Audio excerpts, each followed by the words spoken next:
jemi në një kaos ku Shtetet Bashkuara të Amerikës vërtet kanë goditur Iranin, por tashmë nuk po gjejnë rrugdalje nga ngushtica e Hormuzit. Kjo për shkak edhe të tërheqjes nga Izraeli drejt luftës. Vetëm para pak javësh, para 2 javësh, mos gaboj, ishte shefi antiterrorit Joseph Kent, i cili u shpreh qartë që neve jemi tërhequr në këtë luftë nga Benjamin Netanyahu, dhe kemi edhe popullin amerikan i cili është zgjuar dhe ka kuptuar që kjo luftë nuk i përket popullit amerikan, pasi Irani nuk është një rrezik direkt për shtetasit amerikan. Dhe në këtë kontekst duket që nuk ka një kalkulim të qartë edhe vetë nga sekretari i luftës Pete Hegseth, i cili është i lidhur ngushtë qoftë edhe me afera të ndryshme korruptive në raport me armatime dhe me blerjen e armatimeve nga kompani të ndryshme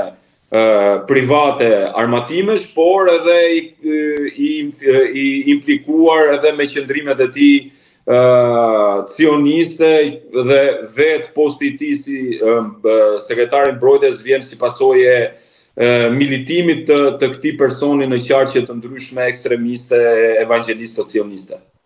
E qartë, në këtë pikë, refuzimi i Iranit për një armëpushim të përkohshëm, a është strategji force apo mungesë fleksibiliteti diplomatik? Ndoshta më e rëndësishmja edhe sa mund të duroj Irani kur në një moment që ashpërsohen këto sulme dhe le ta themi kështu strategji amerikano-izraelite kundër Iranit. Por nga ana tjetër do të përmendim këtu që edhe SBA dhe Izraeli po humbasin një aleat të rëndësishëm në këtë luftë, siç është Europa. Duhet thënë se Irani gjykoj se reziston për aq kohë sa arsenali i tyre balistik nuk është shkatruar. Fillimisht u tha se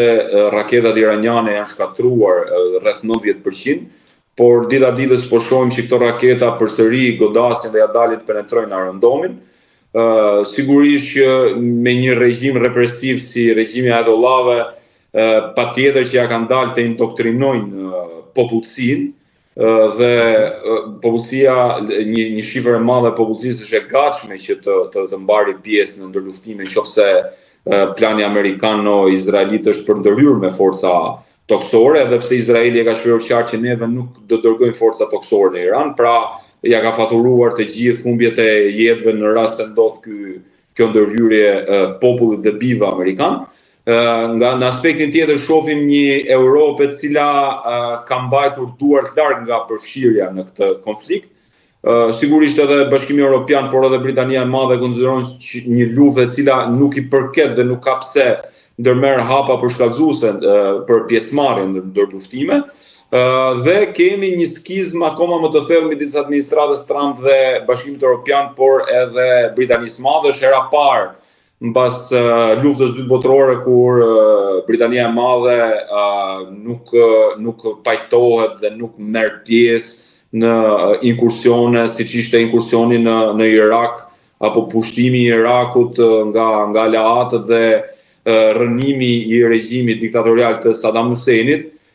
i cili në thelb më pas rezultoi si një false flag, si një flamur i rrem, pasi regjimi diktatorial i Saddam Huseinit nuk dispononte armë shkatrimit mas. Dhe kjo ka bërë që shtetet e Bashkimit Evropian, por edhe Britania e Madhe, të reflektojë dhe të ketë një farë qëndrimi më moral dhe më sensitiv karshit asaj krize humanitare që mund të prodhojë edhe ndërmarrja e hapave përshkallëzuese me Republikën Islamike të Iranit. Ndërkohë, gjua ashpër dhe kërcënimet publike, a janë taktik presioni apo shenjë një strategjie që tashmë po del jashtë kontrolli dhe ndoshta më e rëndësishmja, çfarë roli real po luan Izraeli në gjithë këtë përshkallëzim? Faktikisht, gjua e presidentit Trump dita ditës po vjen dhe përshkallëzohet dhe është më pak e kontrolluar nga ajo çka kemi parë. Paktën besoj se është presidenti vetëm i Shtetit Bashkuar të Amerikës i cili mban një retorik të çuditshme, ka shi edhe aleatëve të tjerë. Paktën u pa dhe deklarata kundër presidentit Macron, që u fut edhe u mor edhe me pjesën familjare të një presidenti, dhe kjo mbase është pak surprizë për sa i përket një personi apo një institucioni, se faktikisht presidenti Trump nuk përfaqëson një person, ai përfaqëson një institucion, përfaqëson presidentin e shteteve më të fuqishme në botë. Dhe nuk pritej kjo lloj retorike, por mos harrojmë që duket sikur ngjarjet dita ditës po i dalin jashtë kontrollit administratës Trump,